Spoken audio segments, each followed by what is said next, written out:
Hello students, this is your political science online class. Yesterday we discussed about the features of our constitution. So we will continue this topic and next topic is fundamental rights and duties. अपन 5 इसके points कर चुके हैं पहले ही. 6th जो point है वो है fundamental rights and duties.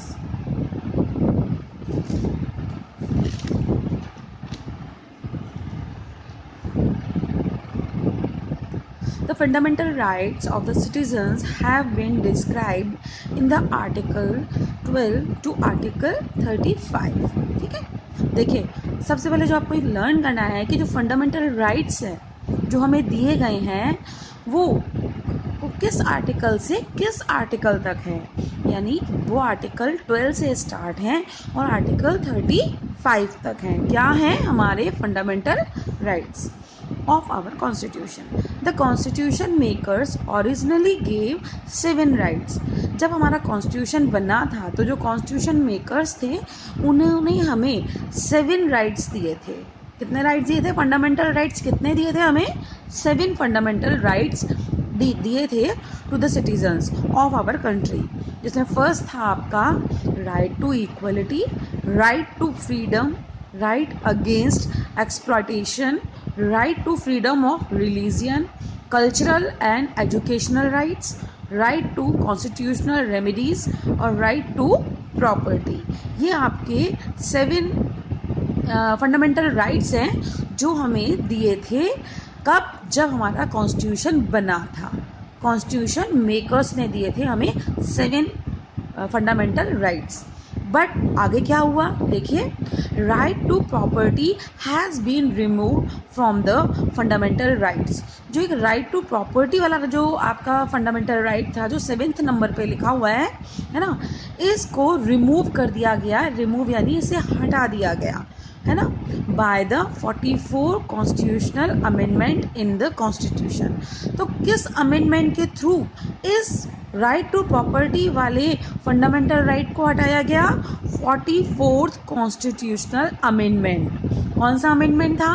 44 constitutional amendment था. इस अमेंडमेंट के जरिए राइट टू प्रॉपर्टी वाला जो आपका फंडामेंटल राइट है उसे हटा दिया गया, उसे रिमूव कर दिया गया.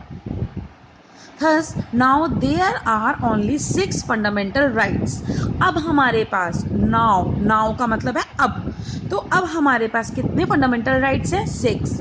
देखिए इसमें क्वेश्चन आपका 2 टाइप से आएगा कि जो हमारे कॉन्स्टिट्यूशन मेकर्स ने हमें कितने फंडामेंटल राइट्स दिए थे, ठीक है ना, या फिर ओरिजिनली फंडामेंटल राइट्स हमारे पास कितने थे कॉन्स्टिट्यूशन ने हमें दिए. तो ओरिजिनली में आए तो भी 7 थे. कॉन्स्टिट्यूशन मेकर्स ने हमें कितने फंडामेंटल राइट्स दिए? तो वो भी 7 थे. बट नाउ जब आ जाए तो आपका आंसर होगा 6 फंडामेंटल राइट्स. नाउ यानी कि अब कितने फंडामेंटल राइट्स हैं? 6 फंडामेंटल राइट्स हैं. क्यों हैं? क्योंकि 44th जब अमेंडमेंट हुआ तब राइट टू प्रॉपर्टी वाला जो आपका फंडामेंटल राइट था इसे रिमूव कर दिया गया. Okay, by the 88th Constitutional Amendment 2002, which was passed in the Parliament in 2009 and implemented on 1st April 2010, primary education has been included in the Constitution as a fundamental right. 88th जो constitutional amendment हुआ था, कब हुआ था? 2002 में. Which was pass, वो पास कब हुआ? पार्लियामेंट से. देखिए अमेंडमेंट होता है फिर वो पास होता है, तो पास कब हुआ था? वो 2009 में. अमेंडमेंट 88 था 2002 में. ये पास हुआ पार्लियामेंट से 2009 में. पास होने के बाद इसको ये इम्प्लीमेंट में कब आया है ना, इसको अप्लाई कब किया गया? 1 अप्रैल 2010 में.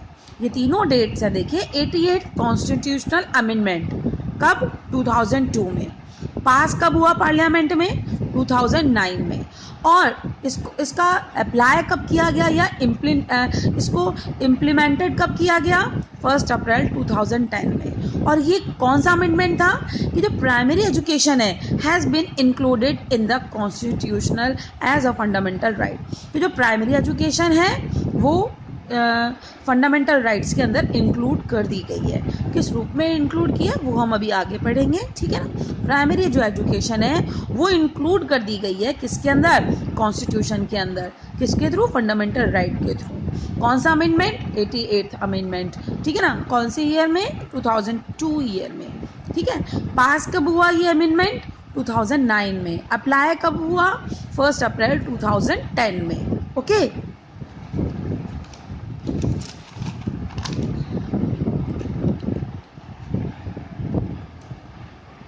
और न्यू आर्टिकल 21A, जो 88 जो आपका अमेंडमेंट हुआ था उसमें एक आर्टिकल ऐड हुआ है ना, ऐड हुआ 21A has been added to article 21, है ना। अकॉर्डिंग टू विच, अब इसमें क्या कहा गया, providing all children between the age of 6 to 14 free and compulsory education shall be the responsibility of the state. देखिए कि जो भी 6 to 14 एज के जितने भी चिल्ड्रन हैं, 6 to 14 एज के जितने भी चिल्ड्रन हैं, उनकी जो एजुकेशन है वो कंपलसरी रिस्पॉन्सिबिलिटी किसकी है, स्टेट की है, और वो भी free of cost, free of cost. यानी कि स्टेट 6 से लेके 14 ईयर तक के जितने भी चिल्ड्रन हैं उनको फ्री ऑफ कॉस्ट क्या दिलाएगा, एजुकेशन देगा, है ना। ये किसकी रिस्पॉन्सिबिलिटी है, ये स्टेट की रिस्पॉन्सिबिलिटी है। And this right has been added to the right of freedom. और ये वाला जो आपका राइट है ना 21A वाला, एजुकेशन वाला, ये किसके अंदर ऐड हुआ है, right of freedom, right of freedom में इसे ऐड किया गया है। नेक्स्ट देखिए, बाय 42 कॉन्स्टिट्यूशन अमेंडमेंट 1976।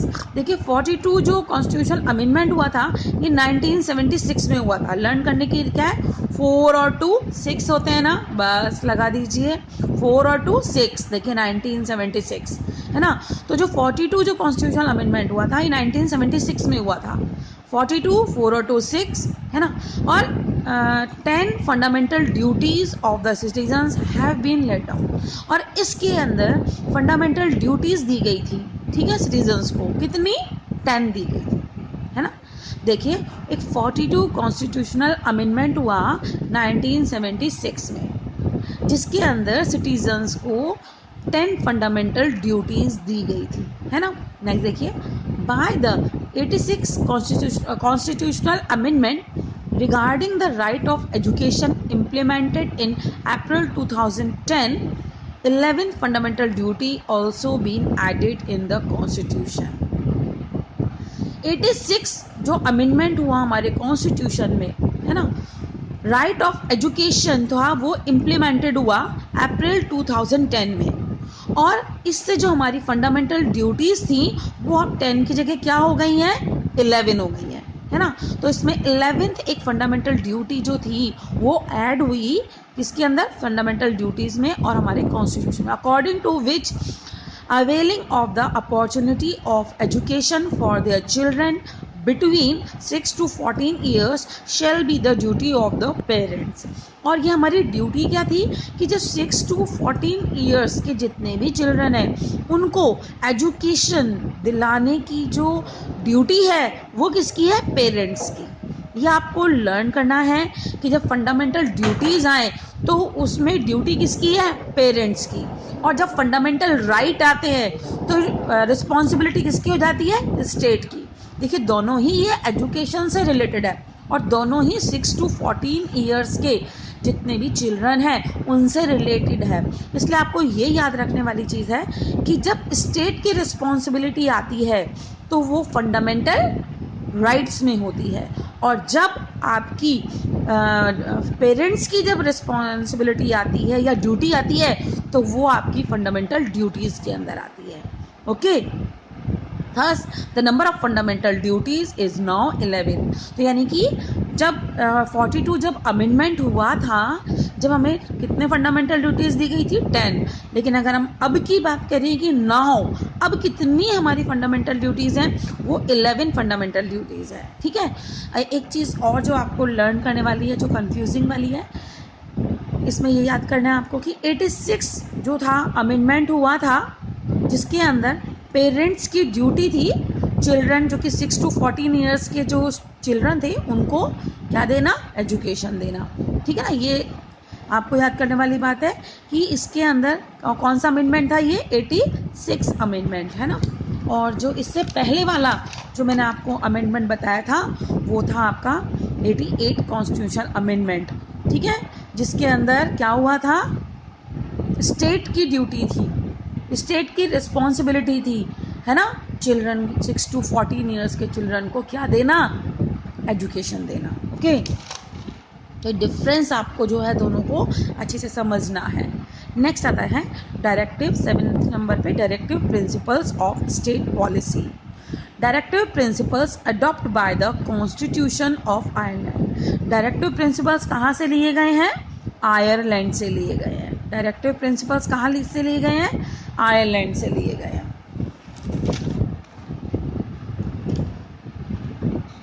देखिए, मैंने आपको बताया था कि हमारे जो कॉन्स्टिट्यूशन मेकर्स हैं, है ना, उन्होंने अलग अलग कंट्रीज़ के कॉन्स्टिट्यूशन को समझा, रीड किया और वहाँ से जो भी उनको अच्छा लगा वो उन्होंने इंडिया के कॉन्स्टिट्यूशन में उन्होंने रख दिया। तो ऐसे ही एक डायरेक्टिव प्रिंसिपल थे, वो उन्हें आयरलैंड से मिले थे और वहाँ उनको अच्छा लगा, तो उन्होंने उन जो आपके ये डायरेक्टिव प्रिंसिपल्स थे वो आयरलैंड के इनको अच्छे लगे, तो वहाँ से वो लाए और हमारे इंडिया के कॉन्स्टिट्यूशन में उसको ऐड कर दिया। ये जो थे ये सेक्शन 4 के अंदर है। कौन से सेक्शन में है ये, सेक्शन 4 में है हमारे कॉन्स्टिट्यूशन में। The directive principles of the state policy. Principles provide a guidance to the state government. They cannot considered by judiciary. है ना, जो आपके डायरेक्टिव प्रिंसिपल्स हैं वो ये क्या, इनका वर्क क्या है, इनका ये है कि वो स्टेट गवर्नमेंट है ना उनको गाइडेंस देते हैं कि गवर्नमेंट कैसे चलानी है, उसका गाइडेंस देते हैं। दूसरा, हम इसके लिए उसी कोर्ट में जुडिशरी मतलब जा नहीं सकते, मतलब अगर ये कोई कुछ भी इसमें गलत हो जाता है तो हम कोर्ट का दरवाज़ा नहीं खटखटा सकते। ये तो सिर्फ एक समझिए कि हमें करना चाहिए वाली बात है ना। Socialist state by the 42 constitutional amendment 1976। मैंने आपको बताया था कि 42 जो कॉन्स्टिट्यूशनल अमेंडमेंट हुआ था 4 और 2 6 1976, India has been declared a socialist republic. India को क्या डिक्लेयर किया गया, सोशलिस्ट रिपब्लिक। इसके बारे में हम जो डिटेल है वो पूरा चैप्टर ही है, बाद में पढ़ेंगे। बस आप इसको ये याद करिए कि ये जो वर्ड है ये 42 अमेंडमेंट जब हुआ था 1976 में तब ऐड हुआ था। ठीक है, although this word was not use in the original constitution, यानी कि जो सोशलिस्ट वर्ड है ये ओरिजिनल कॉन्स्टिट्यूशन में नहीं था। This word has been added to the preamble of the constitution. और जो ये वर्ड है ये हमारे कॉन्स्टिट्यूशन के प्रीएम्बल के अंदर ऐड किया गया है। Okay, thank you.